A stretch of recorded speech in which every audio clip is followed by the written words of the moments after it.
Okie dokie, right, now this is one video that I've put off for ages.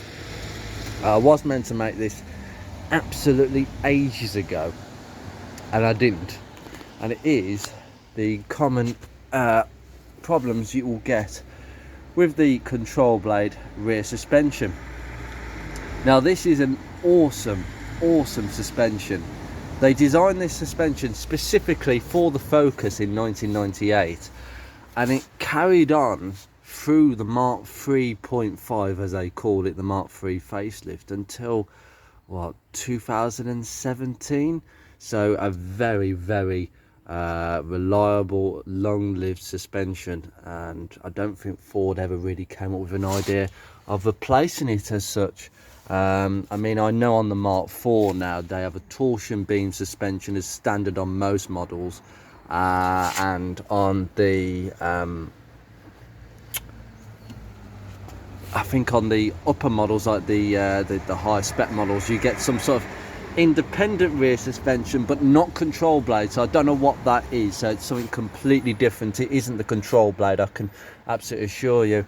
You can just see some of the work that I've actually done, and I'm actually impressed. I haven't taken this wheel off in quite a few months, and it is still looking really good. The stone chip has really embedded itself, and obviously I've had the work done on the rear of the car. This is all being done fresh metal, all on the end where it goes. This is just literally the section it tends to rot, and water sits in here, as I say. And I told them to get rid of the clip for the arch liners, because those arch liners are going, they've never been in and they're staying out forever.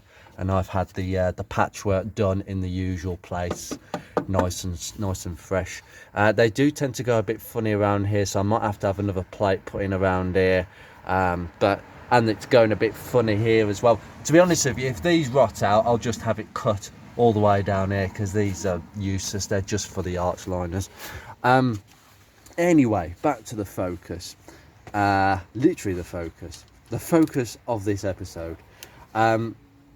Basically, with the control blade rear suspension, you have an introduction. You just have, come on, torch. And my torch is not working. I'll go and get another torch. Oh no, is it working? No, it is not. There we go. Right, as you can see, I need to get some new bushes, because these are starting to crack as well. This is highlighting the first issue really with this car, so I'll just get on that. Right, bottom arm, as we all know, so there's a bush there with your camber adjustment bolt there. So there's a bolt that goes through at the back, and this is cambered. There's like a little shim there that will just rotate. Now when you're doing any suspension work, if you want to retain the suspension settings, make a paint mark on that, so when you're getting a 16mm span at the back and a 15mm for this bolt and you tighten it up, the lines mark up and you'll know that the suspension is set where it used to be. Although I doubt that if you've messed with the suspension, you probably need to get it lined up at the shop, but usually these can seize to death. If they're the originals, good luck adjusting the rear end. This is why this is my advice for the entire this video. If you need to carry out any rear suspension work, I suggest you do the whole thing in 3 or 4 pieces. The bottom arm, the spring, the banana arm here, this is what we call the banana arm, and the lower radius arm. You do it all together. You don't do one thing and then walk away and then having to come back a few months later because something else has gone. Because no, these cars are at an age now where if their suspension has not been rebuilt in this manner, everything will be very close to going. I'm not saying that because I think you should restore them, right? I'm not one for saying that. I want to keep these cars on the road, but let's be realistic. If you've got some arms that are going, you're most likely going to need to replace more than one. And then you've got the other bush that sits in here, and obviously the spring is cupped from the subframe to the bottom arm.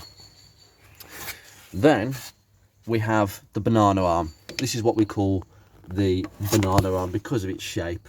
So you've got a bush here, and then you've got a bush just up here, which I can show you, just pivots off the subframe again. and that is one of 2 control arms, and that basically controls the in and out movement of the wheel to make sure that it doesn't come out. And then you've got an arm, which I'm going to show you. It's here. It's basically at the bottom lower arm. It goes from the subframe to the bottom of the hub, and this is basically a radius arm as far as it goes. Oh, I do need to give this a bit of a clean, actually. It's been raining quite a bit recently. It seems to spat everywhere. Subframes are an H frame, a bit of a H frame. So basically, with the subframes, you've got 2 sections. You've basically got this section, which goes all the way down here, and there's a bolt that goes through the top of the spring. Now, it is a common problem for them to rot around here to the point where this bolt is loose and the subframe is only being supported by the other bolts. That is a major rot spot. So if you are taking your subframe down, just have a check around there, or if you're taking the spring off, have a good wire brush around there. Mine was fine. My subframe is the original and it looked pretty crusty, but I managed to do mine by wire brushing it back very thoroughly to metal, zinc primer, stone chip, and it's still fine today, 2 years later. Some people powder coat them. That's fantastic. You know, that will be beneficial as well. But anyway, we've got this section. Okay, they do tend to go a bit at the bottom. It's creeping in a little bit, but a bit of stone chip will sort that out. And then you have this. So you've got like a little section, cross section that goes forward, and then you've got this bit where my finger is. Okay, and this supports the 2 anti-roll bar bushes. So you've got one there, you've got one here. Now, as you can see, I've cut a slot in this bolt. These bolts can seize.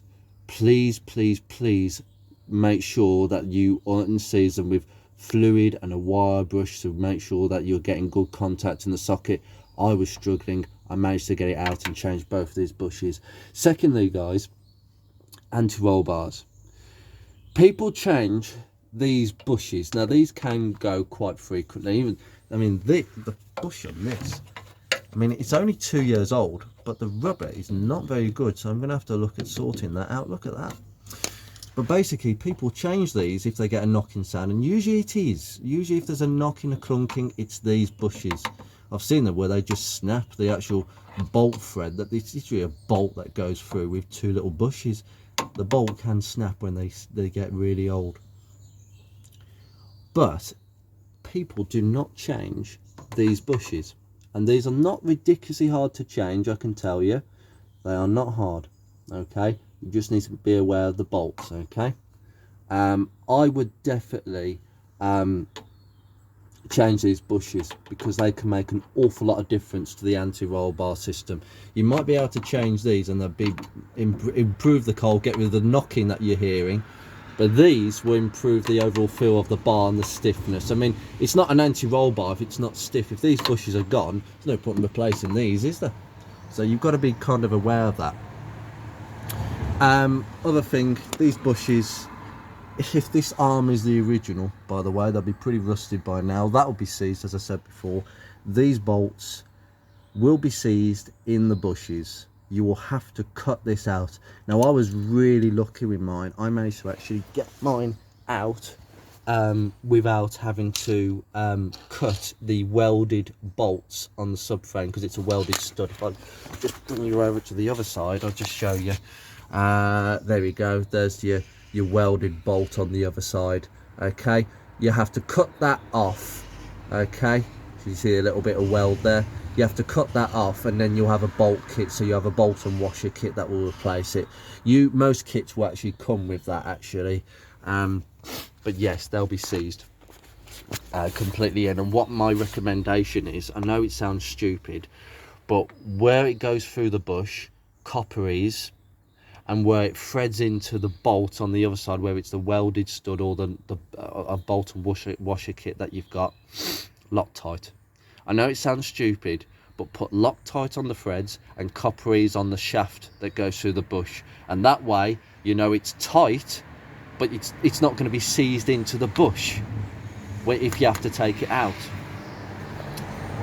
Shock absorbers, these are not the originals, these are replacements from genuine Ford replacements, which I'm really lucky to get. They never really give a problem. Sometimes these tend to deteriorate, these foam pad things up here, but you don't really need to know about that. This came as a complete kit, by the way, the foam and then the top bush and then the bush inside the car, but they don't really give any issues, to be honest. And then we come to this bit, which is the train arm itself, which is basically, this is the control blade. And basically it is a very thin piece of steel that is designed to flex under load. It's basically, it will flex either way, where when your car goes under an undulation in the road, on a bump or speed bump, it will basically twist itself a little bit and it will pivot off that train arm bush. Now this is the biggest thing I would say I'm going to say today. If you haven't changed the train arm bush on your Focus, if they haven't been changed, they will need changing, I'm afraid. They all tend to split from the metal. Now mine, as I say, is about 2 years old. This is not a genuine one, this is a Febby Bilstein one. It came as a kit, and I'll tell you what the kit was. It was a train arm, it was the banana arm, it was the lower arm in a kit with all the bolts, brand new bolts included, and it was about reasonable price, about £80. Now there's a reason why aftermarket ones can be a bit troublesome in some respects, but I will go over that at some point during this video. But the train arms, they make an awful lot, the bushes make an awful lot of difference. If they go, you will experience some knocking. 100%, you will have some knocking, and looseness around the corners, I suspect, because when I changed mine, it felt like the rear wheels were gripping the corners as opposed to leering and wandering. They are the main culprits of if you've got a bad bush. Now it's not a ridiculously hard thing to do. Some people say, oh, you have to take the whole hub out the car. You don't. What you do is you drop those 2 bolts, you take the banana arm out, so there's a bolt up there onto a welded stud, so it's just one bolt onto a welded stud. So take that bolt out, take that bolt out, so you're taking that out. Take this bottom arm out, so take that bolt out and that.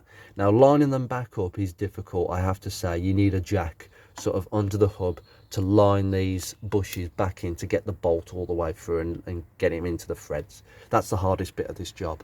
But when you've taken these 2 off, you can literally lower, the hub will lower, and this will come down to around this point. And I'm going to show you now the tool that you'll use. Right. Okay, this is the tool you will use, and it is a bush removing tool specific to Mark 1 Focuses. Now you can get one of these on eBay for about 65 quid. Okay, now there are more expensive ones, this is one of the cheaper ones, and I'll give you one piece of advice when using this bush tool. It's very simple. It literally, this is the bit that goes on this side. Okay, you'll basically aim it in this way with this cup will basically go like that in there. Okay, and you'll literally squeeze these 2 together and it will push the bush out. It's a very simple one. There's one for I think there's one for removing it and one for installing. Okay, you can use this tool to install a new bush and push an old one out. It's not just for installing a new one, you can push it out. The trick with pushing it out is it's going to be very, very seized in. Okay, so what I suggest is you put tons of oil along these threads, because otherwise this tool will strip out. It's as simple as that. But you can do it, you literally just leave the train arm will literally be where my hand is. It would have dropped below the sill, and you can get access in here. So I just wipe this away.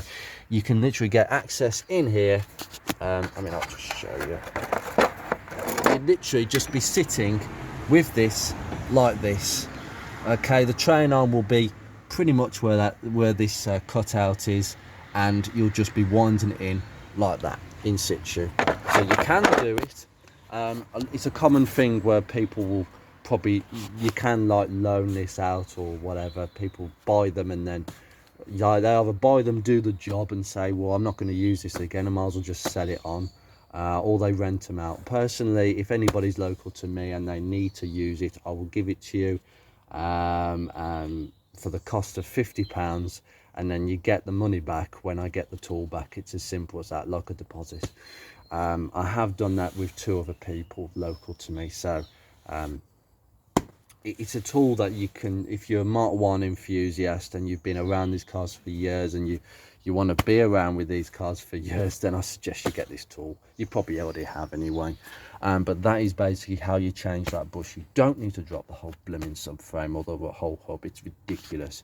I've never heard so much ridiculous in all my life, unless you're having to take other things off. In that case, it might make sense. But you have got to take the 4 bolts that hold the stub actually, and these 4 bolts actually can be pretty troublesome. I will actually show you if I can. There you go. Those are 2, and then there's the other 2. Okay, these bolts, please put WD-40 on them, because if they round, you're in a whole world of trouble. Another common problem is the subframe itself. As I said before, they can rot out above where the bolt goes to the spring, and in certain other places here it can be pretty bad. It can go at the top as well. So you've got the H frame, you've got the cross beam, which is just there where I'm just pointing the torch there, this bit here, and then obviously you've got the frame where the anti-roll bar sits on, and you've got the exhaust mount. Now this is where I'm going to come to.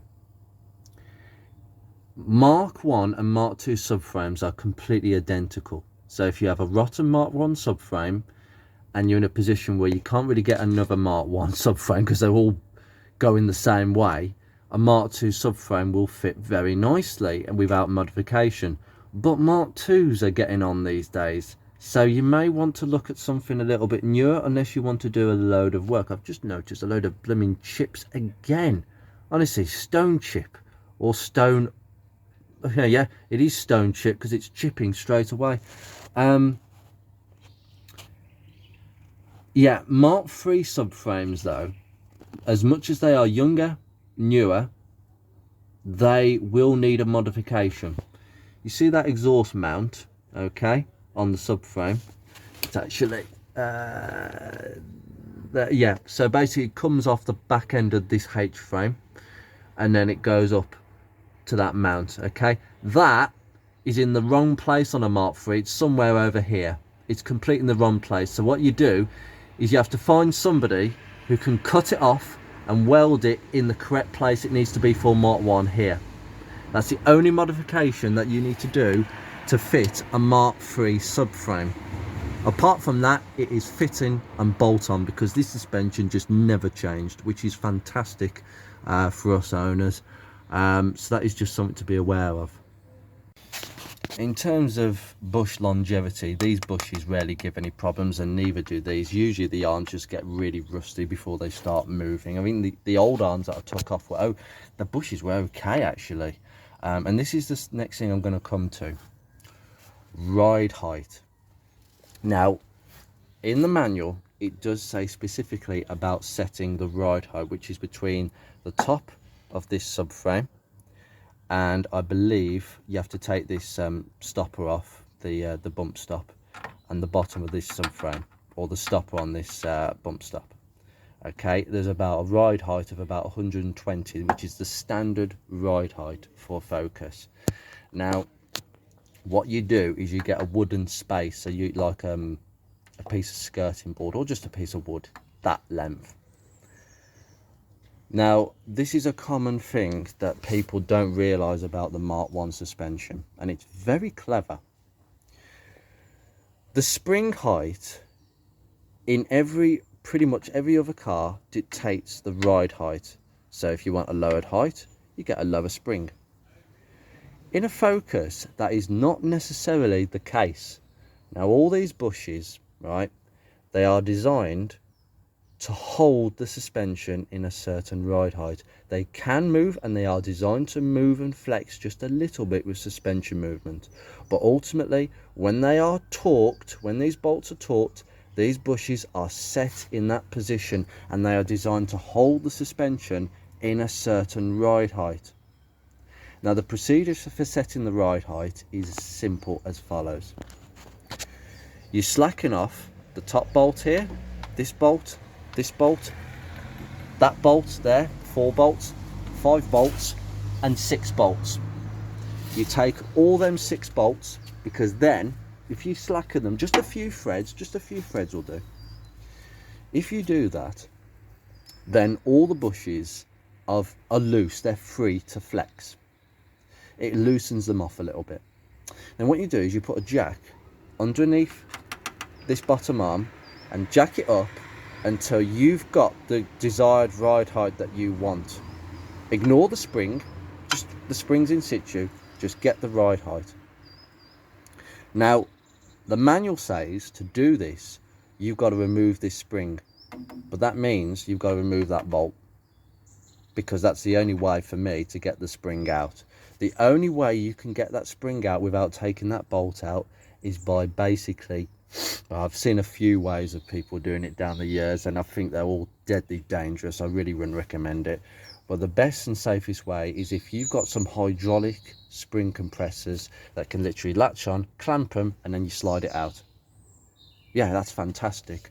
But not many of us have got access to such expensive piece of equipment. I couldn't justify it. Some people have done fishing wire where they've basically got fishing wire and then slipped it out. So it's just really dangerous. For me, it's just impossible to get that spring out without that bolt. It's really hard. So the other way of doing it is you do exactly what you've done there. You've taken all the bolts off, loosen them up, then you put the road wheel back on, put the weight of the vehicle on the wheel. Then what you do, because now you've got the wheel back on and all the suspension is loosened up, you put a ton of bricks and paving slabs in the car. Okay, by the way, this procedure is if you've replaced your springs. If you're replacing your springs with standard springs, new springs, loads, whatever, if you're setting a ride height on standard springs, this is the way you do it. A lot of people don't bother doing this. They just buy lowered springs, which is why lowered springs for Focus Mark 1s are very popular, because they will get you a much lower and nicer looking ride height. If you put standard springs on, you will end up with higher suspension. And I'm just going to cut to a short video. Right, look at the suspension height at the back. Look at the front. So we could get that standard suspension height, about 4 fingers. The rear, about 4.5 maybe. It's still sitting on the high side, but that is roughly how they sit on the ST170 rear springs if you are having the issue that I am having.